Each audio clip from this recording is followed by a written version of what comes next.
11 दिनों से जारी ईरान इजराइल की जंग अब दुनिया के लिए सिरदर्द बन चुकी है।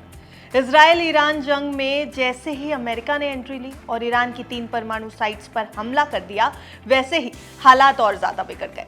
अब खतरा सिर्फ जंग तक सीमित नहीं है, बल्कि पूरी दुनिया की तेल आपूर्ति पर भी मंडराने लगा है। ईरानी संसद ने स्ट्रेट ऑफ होर्मुज को बंद करने की मंजूरी दे दी।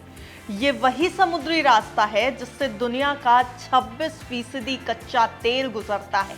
यानी इसके बंद होते ही पूरी दुनिया में खड़ा हो सकता है तेल का भारी संकट, खास तौर पर भारत के लिए। पर क्या भारत सच में परेशान है? ये बड़ा सवाल है।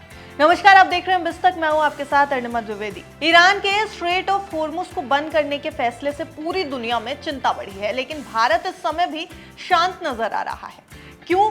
ये बड़ा सवाल है। भारत में तेल के कारण महंगाई बढ़ने को लेकर लगाए जा रहे कयासों के बाद अब देश के पेट्रोलियम मंत्री हरदीप सिंह पुरी ने स्थिति को संभालने की कोशिश की है। उन्होंने सोशल मीडिया प्लेटफॉर्म एक्स पर एक पोस्ट कर दिया और उसमें साफ साफ लिख दिया कि हमारी ऊर्जा सुरक्षा पूरी तरह से मजबूत है।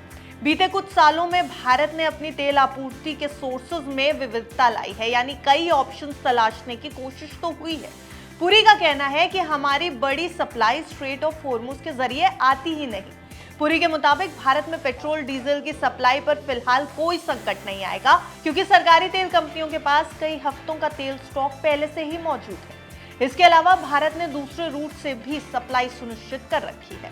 We had diversified the sources of supply, and out of the 5.5 million barrels of crude oil that India consumes daily, about 1.5 and 2 million only come through the Straits of Hormuz. We import roughly 4 million barrels through other routes, and our companies, the oil marketing companies, have enough stocks. Most of them have stocks up to 3 weeks. One of them has in fact 25 days stocks. And we are also confident that we can increase the supply of crude through other routes should the situation so warrant. We are in touch with all possible actors in this, the supply routes, etc. And I believe that there is no cause for any alarm on this score. अब हरदीप सिंह पुरी का बयान ये तो विश्वास दिला सकता है कि भारत के पास तेल इंपोर्ट करने के दूसरे ऑप्शंस हैं, लेकिन है कौन आखिर? ये भी सवाल है। तो चलिए इसका भी जवाब ढूंढते हैं। भारत कहां से लेकर के अपनी पूरी तेल की डिमांड जो है वो पूरी कर रहा है? तो इसका जवाब यह है कि वो रूस है।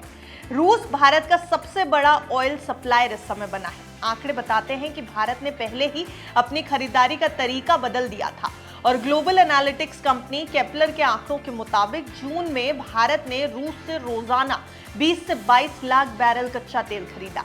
यह पिछले 2 सालों का सबसे बड़ा आंकड़ा है। अब मजेदार बात तो यह है कि भारत ने अब इराक, सऊदी अरब, यूएई और कुवैत से भी ज्यादा तेल रूस से खरीदना शुरू कर दिया है। मई में यह आंकड़ा 19.6 लाख बैरल हर रोज का था, जबकि जून में आयात अमेरिका से भी बढ़कर 4.39 लाख प्रतिदिन हो गया। अब एक बड़ा सवाल और कि ये पश्चिमी एशिया से भारत आखिर दूरी क्यों बना रहा था? देखिए, भारत पर होर्मुज के बंद होने का खतरा इसलिए भी कम है क्योंकि भारत पहले ही पश्चिम एशिया से तेल खरीद अपनी घटा चुका था। पश्चिम देशों द्वारा रूस पर लगाए गए प्रतिबंधों ने भारत को सस्ता रूसी तेल खरीदने का मौका दे दिया, जिससे भारत ने तुरंत फायदा उठाया। यूक्रेन युद्ध से पहले भारत का रूस से तेल आयात सिर्फ 1% था, लेकिन अब ये बढ़कर कुल इंपोर्ट हो चुका है 40% तक। इसका मतलब यह है कि भारत ने पहले से ही इस संभावित संकट के लिए बैकअप तैयार कर रखा है। हालांकि अब अगर देखा जाए तो सप्लाई को लेकर के तो भारत के लिए परेशानी की बात फिलहाल ऐसे समय में मौजूदा तौर पर नजर नहीं आ रही, लेकिन अंतरराष्ट्रीय बाजार में तेल की कीमतों पर असर जरूर दिखाई दे रहा है और भारत पर भी असर सीधे तौर पर दिखाई देने की उम्मीद है। पेट्रोलियम मंत्री ने भी कहा है कि क्रूड ऑयल के दाम का अंदाजा लगाना फिलहाल मुश्किल है।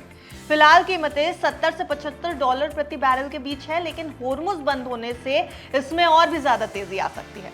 फिर भी बाजार में पर्याप्त सप्लाई मौजूद है और भारत ने रूस और अमेरिका जैसे ऑप्शंस के सहारे खुद को तैयार कर लिया है। तो क्या भारत तेल संकट से सच में बच पाएगा? फिलहाल सरकार और कंपनियों की तैयारी देखकर ये लग रहा है कि भारत इस जियोपॉलिटिकल जंग के तूफान में भी अपने इंजन को चालू रखेगा, लेकिन ये जंग जितनी लंबी खिंचेगी उतनी दुनिया भर की महंगाई और कच्चे तेल के बाजार में उथल-पुथल बढ़ेगी। भारत ने तैयारी तो कर ली है, लेकिन इस जंग की आग कब तक भड़केगी, इसका जवाब अभी फिलहाल किसी के पास नहीं है। इसलिए भारत फिलहाल अगर ये कह रहा है कि सप्लाई की कोई कमी नहीं है, फिर भी महंगाई और कच्चे तेल के बढ़ते दामों से लड़ना एक बड़ी चुनौती होगी।